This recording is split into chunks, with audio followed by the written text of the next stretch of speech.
Hi guys, what is going on? This is everyone's favorite series on my channel. It's Rocket League News, where we go over everything that pretty much happened this week in Rocket League and some big stuff. As you can see from the title, a lot going on with Firstkiller, the Rogue roster, and just a ton of other stuff. And obviously, if you guys do enjoy, hit subscribe. This is pretty much the most viewed series on my channel, and I'm really glad everyone likes it. So subscribing is just kind of you guys letting me know you continue to support this, and I'll keep making stuff like this for you guys. So yeah, without further ado, let's get into it. So first off, we have from Firstkiller.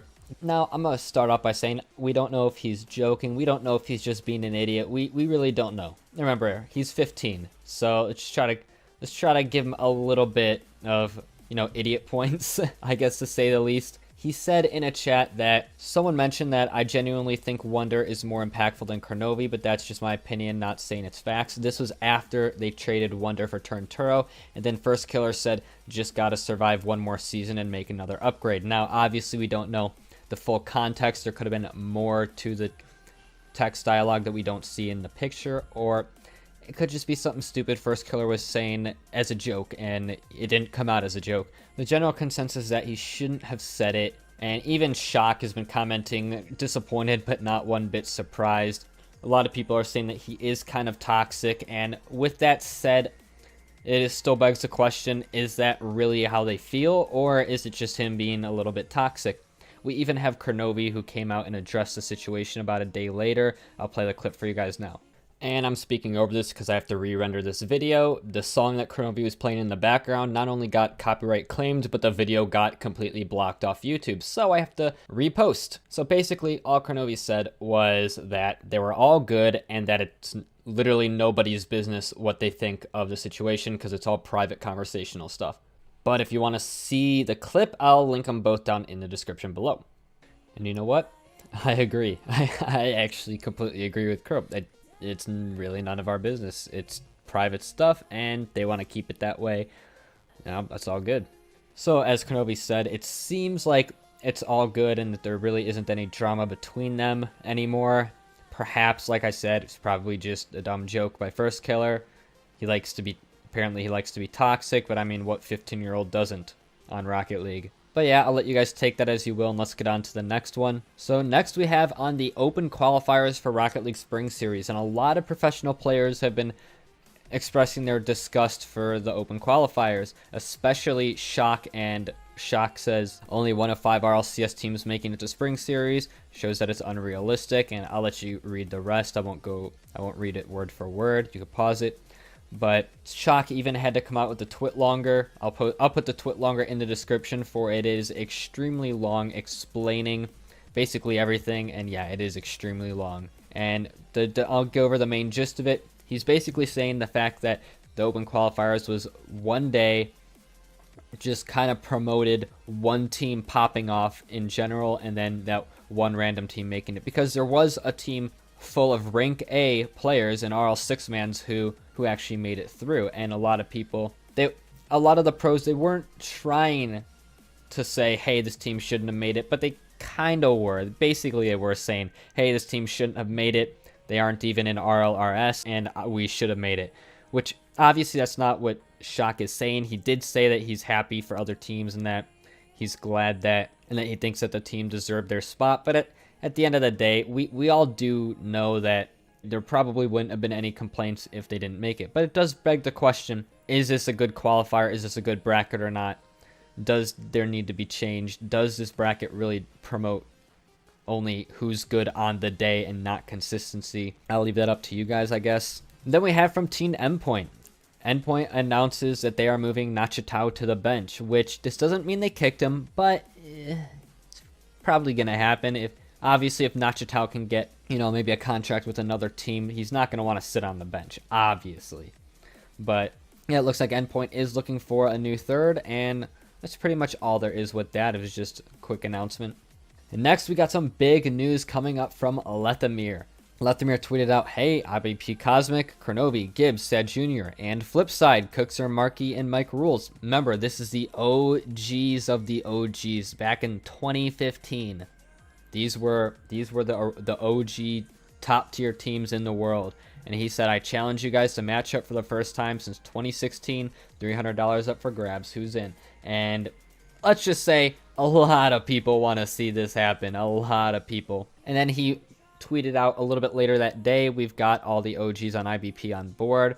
Cooksers to go as well. They just need to hear back from Marky and Mike. And as of then, it was April 24th. We haven't heard anything yet since then, but there could be an OG matchup for anybody who's been in the scene as long as I have. You know this is a good match, a match that everyone wants to see again. So definitely show your support for Leth on that. That's, you know, mad respect for Leth just trying to get this going. I think it'd be awesome. And then on more drama with the spring series, of course. Everyone's, especially me, I hated it, showing their disgust for the grand finals of Rocket League Spring Series, where they basically let one caster, one analyst, and then someone who had never heard of Rocket League as of 2 weeks ago cast the game. And it goes without saying, it wasn't good. It was not good at all. I'm not going to rant about it in this video. I'm actually going to rant about it in another video. But, yeah, we can see right here, CJCJ. You could pause and read all this. Reddit threads. This is the one by me. And then I got a lot of support in the comments, obviously. Just even Psyonix themselves had to come out and make a statement, because they said that they were genuinely surprised so many people just did not like it. And I get what Psyonix was going for, but to be fair, how could you be surprised that no one liked it? You basically ruined the grand finals. It was a slap to the face. You whipped out your dicks and you just slapped the RL community in their face, the people who have supported you all this time, and said, you know what, we're turning this into a Rocket League tutorial game. Could have been any other match, but you chose the grand finals. Rocket League tutorials can be looked up in 1 minute on YouTube. This is not the time and place. And I'll link all this stuff in the comments. You guys can go ham. Yeah, just not what Psyonix was going for with this. I do understand 100% that having a professional soccer player here to relate the game to real life, to kind of make people say, huh, yeah, esports is kind of like real life sports, blah, blah, blah. I get what they're going for, but it was executed very, very bad. It really was a slap to the face in the Rocket League community. But it's something that they said that in their post, that it's something that could be better. And, you know, I appreciate them kind of coming out. So what I did yesterday, because I made a claim in my previous video that I could have done a better job of casting, I casted over the game and I made it 10 times better. So I'll link that in the description. Grand finals, but it's actually good. Go watch that. I think it's pretty good. I mean, obviously I'm no professional caster. I'm just me, but it's pretty cool for the meme.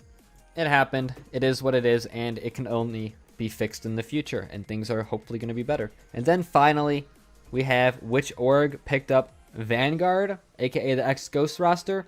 It's Team Envy, which I didn't cover this in my last news video. You probably already saw it in the Rocket League Spring Series, but I felt like I'd just get it out there just in case anyone didn't know. So Team Envy back in Rocket League. They did have a European roster a few seasons back, dropped them, and now they're back with the old Ghost roster. So Ghost got a really big name behind them. And now, last but not least, we have the Rocket League Spring Series, who won in North America. And it's possible that some people had not seen this yet, so just a quick recap.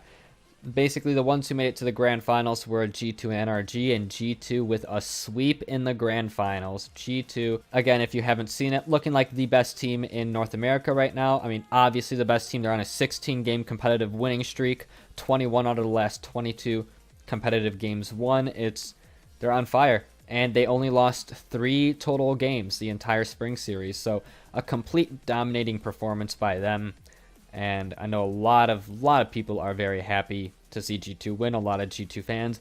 And for all the Rogue fans, Rogue played insane. Rogue looks like they are completely on form, better than their world championship in Season 7 days. They're looking good. So all Rogue fans can rejoice. And that is basically everything I wanted to go over. That's everything that happened this week in Rocket League. A lot of stuff going on, a lot of good stuff. But yeah, obviously I didn't read over everything that I saw. You guys can go back and read all that stuff, obviously. I didn't feel like making this video 30 minutes long, but yeah, that's been as quick as I can make the recap. Little bit of drama, a lot of good things going on. And to piggyback on the Rogue drama, Rogue played so well during Spring Series. I don't think anybody has to worry about Rogue and the drama and it affecting their gameplay. They played so well. Don't even worry about it. Just throw that out the window. But I felt, obviously I have to cover it. It's kind of the point of this series. But yep. And if you guys just kind of want to stay updated with the news, follow me on my Twitter. I basically retweet a lot of the stuff that goes on in the RL scene, as well as I make some of my own tweets about, just about stuff, obviously. So you can get an idea of what's going to be in my videos before I even make them. So, yep. That has been everything. Hit subscribe if you guys did enjoy. I appreciate all the support, and I'll see you guys in the next one. Peace.